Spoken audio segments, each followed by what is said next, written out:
नमस्कार दोस्तों, जैसा कि पिछले वीडियो में मैंने आपसे वादा किया था कि मैं इस बार पार्ट 1 और पार्ट 2 का सिलेबस आपसे डिस्कस करूंगा।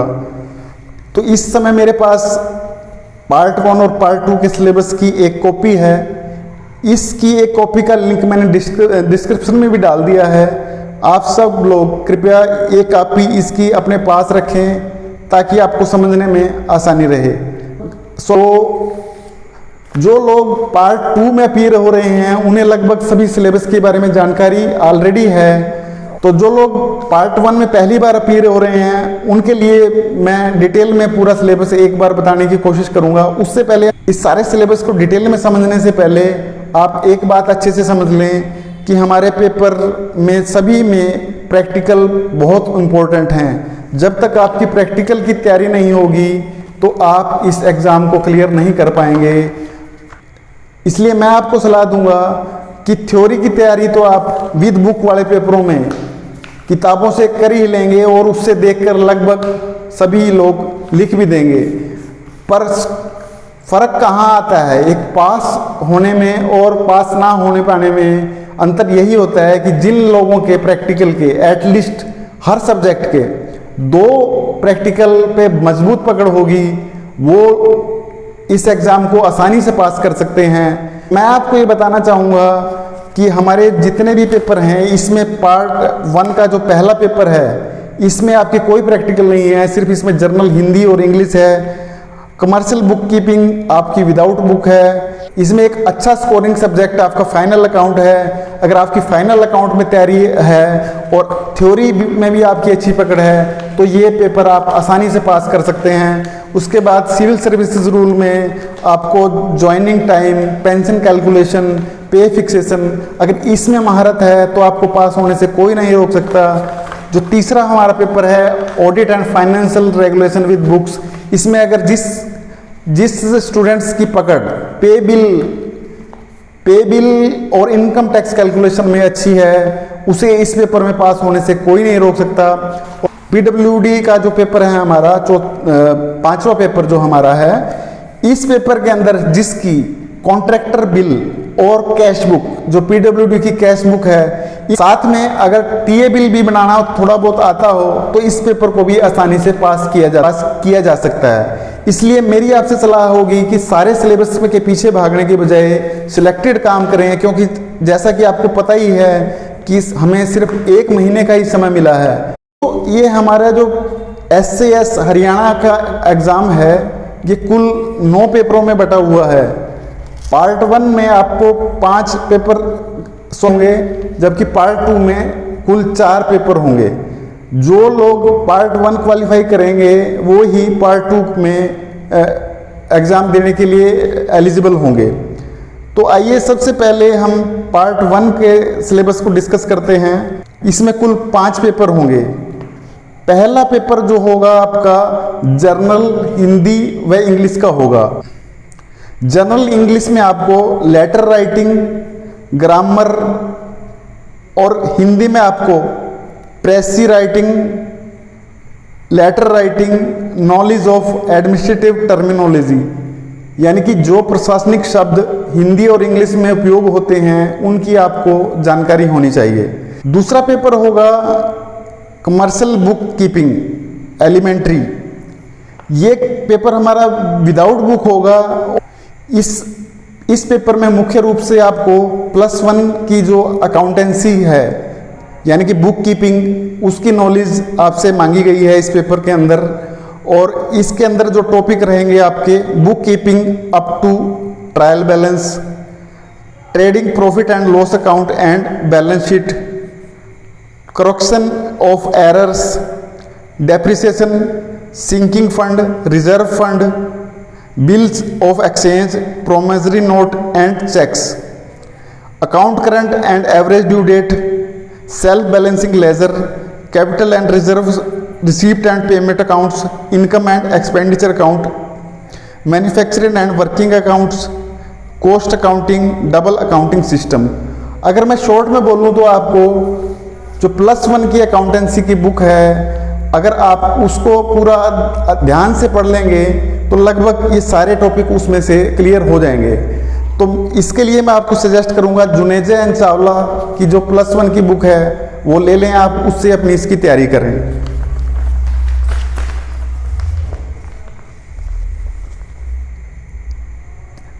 तीसरा आपका पेपर होगा civil services rule with books. जैसा कि मैंने आपको बताया, हमारे जो पहले 2 पेपर हैं वो विदाउट बुक हैं, यानी कि आपको एग्जाम के दौरान किसी बुक को ले जाने की इजाज़त नहीं रहेगी।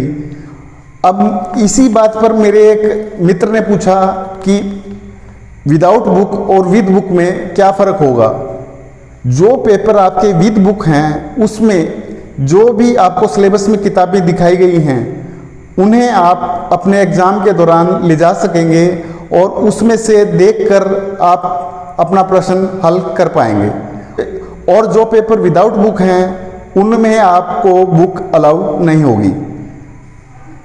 जो हमारा तीसरा पेपर है civil service rule with book, इस पेपर के अंदर हमारे पास जो मैं आपको सिर्फ मॉडिफाइड सिलेबस के बारे में बताऊंगा, क्योंकि मैं ये सोच कर चल रहा हूँ कि आपने पार्ट 1 में क्वालिफाई होना है, तो पहले क्या सिलेबस था उस तरफ आपका ध्यान नहीं होना चाहिए। आपका ध्यान सिर्फ आज की डेट में जो सिलेबस है उसमें होना चाहिए। इस पेपर में हमें हरियाणा सिविल सर्विसेज रूल्स 2016 का ज्ञान होना अनिवार्य होगा। इसके लिए हरियाणा सिविल सर्विसेज रूल 2016 के सभी वॉल्यूम का आपको अध्ययन करना होगा, जैसे कि general rule 2016, allowances rule 2016, leave rule 2016, GPF rule 2016, pension rule 2016, government employ conduct rule 2016, punishment and appeal rule 2016। इसके साथ ही आपको हरियाणा रिवाइज पे रूल 2016 और हरियाणा एसीपी रूल 2016 की जानकारी भी अनिवार्य है।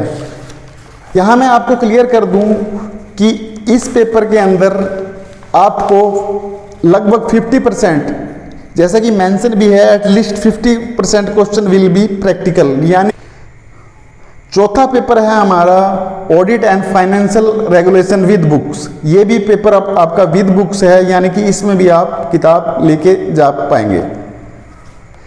इस पेपर में आपको कौन कौन से टॉपिक का अध्ययन करना होगा। An introduction to Indian government accounts and audit, इसके कुछ चैप्टर आपको छोड़ने हैं, जैसे कि 5, 6, 8, 10, 12, 13, 18, 26, 26 से 29, 32, 33, 34, इन चैप्टर को छोड़कर आपने अध्ययन करना है। उसके बाद आपको गवर्नमेंट अकाउंटिंग रूल 1990, इसके भी 3 और 4 चैप्टर आपने नहीं पढ़ने। List of major and minor heads, इसके अलावा पीएफआर वॉल्यूम 1, इसके चैप्टर 1, 2, 4, 5, 6, 7, 8, 9, 10 और 12, उसके बाद 13, 14, 15, 18 और 19, ये चैप्टर आपको पीएफआर वॉल्यूम 1 के हैं जिनका अध्ययन करना होगा। उसके बाद आपसे एक्सपेक्ट किया जाता है कि आप जो मंथली पे बिल है एम्प्लॉयज़ का उसे तैयार कर सकते हैं और साथ ही उसमें से इनकम टैक्स की कैलकुलेशन आप कर पाएंगे, ये भी एक आपसे उम्मीद की जाती है। इसके साथ आपको जितनी भी रिकवरीज, चाहे वो लोन हो कोई एम्प्लॉयज़ का, चाहे कोई लाइसेंस फीस हो, वो किस प्रकार से वेतन से काटनी है और उसकी क्लासिफिकेशन क्या होगी, यानी कि वो किस हेड में वो जाएंगे वो पैसा, उसकी भी जानकारी आपको होना ज़रूरी है। इसमें भी 50% वो प्रैक्टिकल होंगे। हमारा 5वां पेपर होगा local rules and public works account code with books. ये भी पेपर आपका विद बुक्स है, यानी कि इसमें भी आप किताब लेके जा सकते हैं। इसमें जो टॉपिक जिनका आपको अध्ययन करना है वो है Punjab financial handbook number 3, department financial rules relating to public works department and forest department, chapter 1, 2, 3, 5, 6 और 7।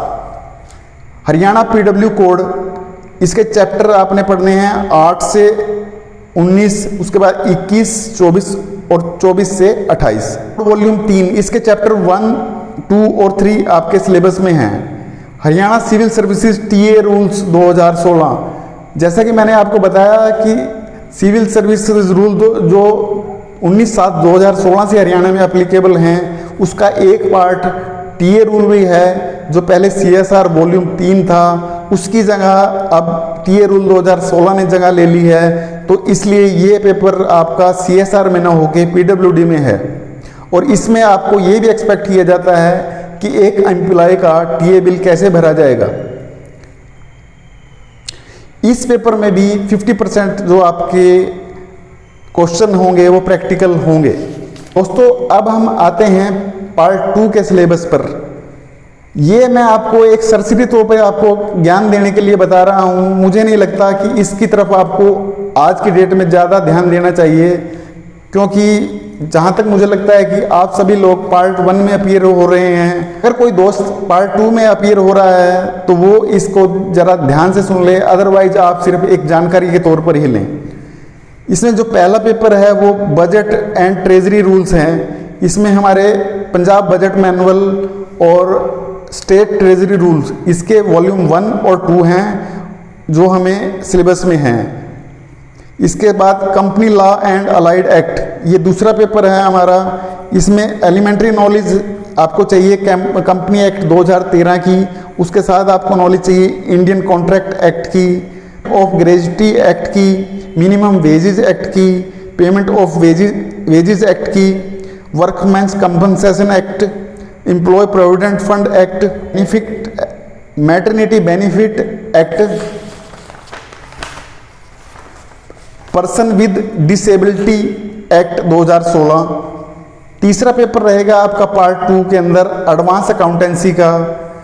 एडवांस अकाउंटेंसी में जो आपने पार्ट 1 में बुक कीपिंग पढ़ी है, उसके अलावा आपको एक जॉइंट स्टॉक कंपनी या गवर्नमेंट कंपनी का बैलेंस शीट आपको बनाने के लिए बोला जाएगा, जिसे हम फाइनल अकाउंट भी बोलते हैं। उसके साथ आपका एक हायर परचेज अकाउंट और एक ब्रांच एंड डिपार्टमेंटल अकाउंट्स, ये आपका एडवांस अकाउंटेंसी का सिलेबस रहेगा। चौथा पेपर है आपका cost accounts and financial management. ये दोनों पेपर आपके विदाउट बुक रहेंगे, पहले 2 पेपर आपके विद बुक रहेंगे।